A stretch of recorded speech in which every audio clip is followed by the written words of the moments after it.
بسم الله الرحمن الرحيم. والتامة تتم بفاعلها فلا تحتاج إلى الخبر فلا تكون ناقصة وحينئذ تكون بمعنى ثبت مثل كان زيد أي ثبت زيد. فرماتے ہیں کانا تامہ، کانا کی دو قسمیں تھی، ایک کانا تامہ اور کانا ناقصہ۔ کانا ناقصہ کے بارے میں آپ کو بتا دیا۔ آپ پہ ایک کانا ہوتا ہے تامہ۔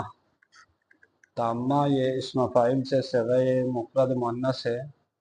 والتامۃ تتم بفاعلها، اور کانا تامہ تمام ہوتا ہے، تتم تمام ہوتا ہے، بفاعلها اس کے اپنے فاعل کے ذریعے۔ فلا تحتاج الی الخبر، پس کانا تامہ خبر کا محتاج نہیں ہوتا ہے۔ فلا تحتاج، کانا تامہ محتاج نہیں ہوتا ہے، الی الخبر خبر کی طرف، چونکہ فاعل کے ذریعے تام ہو گیا تو جس طرح دخلا فعل تام ہے اسی طرح کانا بھی فعل تام ہوگا۔ جس طرح ذہبا، قعدا، قامہ وغیرہ فعل تام ہے، اپنے فاعل کے ذریعے تمام ہوتے ہیں، ان کو خبر کی ضرورت نہیں، اسی طرح کانا تامہ بھی کیا ہے، اپنے فاعل کے ذریعے تمام ہوتا ہے، اس کو خبر کی ضرورت نہیں، خبر کی طرف محتاج نہیں ہوتا ہے۔ فلا تکون ناقصۃ، بس جب اپنے فاعل کے ذریعے کانا تمام ہوگا تو فلا تکون ناقصۃ، وہ کانا ناقصہ نہیں رہے گا بلکہ تامہ ہوگا۔ تکونو کے اندر ضمیر ہے، وہ کانا کی طرف جا رہی ہے، ناقصتاً تکونو کے لیے خبر ہے۔ وحینئذ، اور اس وقت جب کانا اپنے فاعل کے ذریعے تمام ہوگا تو اس وقت تکونو، یہ کانا ہوتا ہے، تکونو کے اندر ضمیر کانا کی طرف جا رہی ہے، تکون الکانا، کانا ہوتا ہے بمعنی ثبتا، ثبتا کے معنی میں ہوتا ہے، یا حصل کے معنی میں ہوتا ہے، یا دخل کے معنی میں ہوتا ہے، لیکن مصنف نے یہاں صرف ثبتا کا ذکر کیا ہے۔ بمعنی ثبتا، ثبتا کے معنی میں ہوتا ہے، مثل کانا زیدن، یعنی زید ثابت ہوا، کانا زیدن، زید ثابت ہوا۔ اب اس مثال میں کانا فعل تامہ ہے اور زیدن اس کے لیے فاعل ہے۔ اے کے ذریعے تفسیر کرتے ہیں، اے ثبت زیدن، یعنی زید ثابت ہوا۔ ثبت فعل ہے، زید اس کے لیے فاعل ہے، اسی طرح کانا فعل ہے، زیدن اس کے لیے فاعل ہے۔ یہاں کانا تامہ ہو کر آیا ہے ثبت کے معنی میں، اس کانا کے لیے خبر کی کوئی ضرورت نہیں ہے چونکہ فاعل کے ذریعے تمام ہوا ہے۔ والثانی سارا، اور افعال ناقصہ میں سے دوسرا سارا ہے، وہیا، اور یہ سارا للانتقالی، انتقال کرنے کے لیے آتا ہے۔ کیا مطلب؟ اسم کو ایک حقیقت سے دوسرے حقیقت کی طرف منتقل کرنے کے لیے آتا ہے۔ نقل کو باب افتعال میں لے جائیں تو انتقال سے مصدر آئے گا انتقال۔ انتقال کا معنی ہے انتقال کرنے کے لیے، منتقل کرنے کے لیے آتا ہے۔ خوب، اے لانتقال الاسم، اسم کو منتقل کرنے کے لیے آتا ہے، من حقیقت، ایک حقیقت سے، الی حقیقت اخری، دوسری حقیقت کی طرف منتقل کرنے کے لیے آتا ہے۔ نحو جیسے صار الطین خضفا، مٹی ٹھیکری بن گئی۔ سارا فعل ناقص سے، الطینو اس کے لیے اسم ہے، خضفا یہ اس کی خبر ہے۔ اب سارا نے کیا کر دیا؟ یعنی کیچڑ، مٹی، صار الطین خضفا، کیچڑ ٹھیکری بن گیا۔ اب کیچڑ ٹھیکری بن گیا تو اب اس میں کیا ہے؟ سارا نے کیچڑ کو ایک حالت سے تبدیل کیا، کیچڑ کی حالت سے، خضفاً ٹھیکری کی حالت میں۔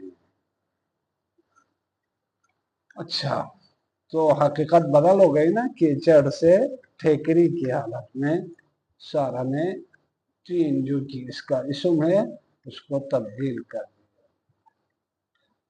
سارا فعل ناقص سے تینوں اس کے لیے اسم ہے خزفن، یہ ٹھیکری کو کہتے ہیں، یہ اس کی خبر ہے۔ او من صفت الى صفت اخرى، یا سارا اسم کو منتقل کرنے کے لیے آتا ہے ایک صفت سے دوسری صفت کی طرف، مثل جیسے سارا زید غنیا، زید امیر ہوا، زید مالدار ہوا۔ اب کیا ہے، پہلے زید فقیر تھا، پہلے زید غریب تھا، اب سارا نے زید کو صفت غربت سے صفت غنی کی طرف منتقل کر دیا۔ سارا نے زید کو فقیری سے امیری کی طرف منتقل کر دیا۔ فقیری بھی ایک صفت ہے، امیری بھی ایک صفت ہے، تو ایک صفت سے دوسری صفت کی طرف منتقل کر دیا۔ اب زید فقیر بھی نہ رہا، غریب بھی نہ رہا، بلکہ کیا ہے، زید غنی اور امیر ہوا، تو اس کی صفات بدل گئی۔ سارا فعل ناقص ہے، زید اس کے لیے اسم ہے، غنیًا اس کی خبر ہے۔ وقد تکون تامۃً، اور کبھی کبھار سارا تامہ ہوتا ہے، بمعنی الانتقالی، انتقال کے معنی میں۔ کبھی کبھار سارا تامہ ہوتا ہے، جس طرح کانا تامہ ہوا تھا اسی طرح سارا بھی تامہ ہوتا ہے، بمعنی الانتقالی، انتقال کے معنی میں، انتقال کرنے کے معنی میں، من مکان الی مکان آخر، ایک جگہ سے دوسری جگہ کی طرف منتقل کرنے کے معنی میں سارا تامہ ہوتا ہے۔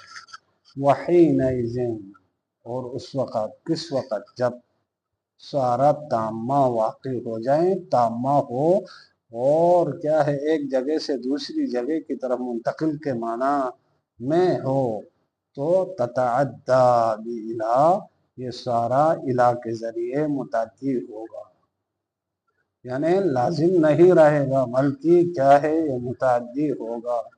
نحو جیسے سارا زید، زید منتقل ہوا، من بلد الی بلد، ایک شہر سے دوسرے شہر کی طرف۔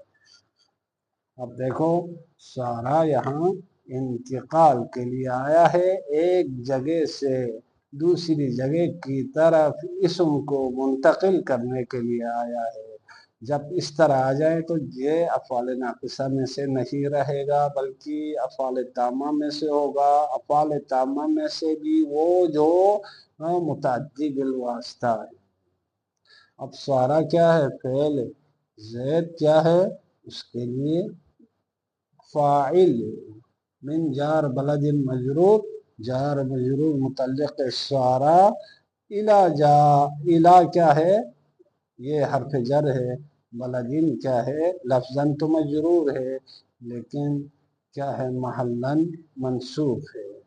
یہاں مفعول بالواسطہ ہے، الی بلدین، چونکہ الی کے ذریعے یہ سارا کیا ہے، متعدی ہوا کس کی طرف، بلد کی طرف، تو یہ مفعول بالواسطہ ہے، یعنی مفعول بھی ہے کس کے لیے، سارا کے لیے۔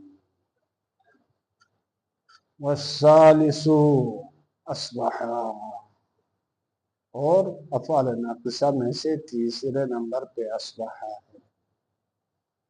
آج کے لیے اتنا کافی ہے، انشاءاللہ والثالث سے کل آپ کی خدمت میں عرض کروں گا۔ وصلی اللہ علی محمد وآلہ الطیبین الطاہرین۔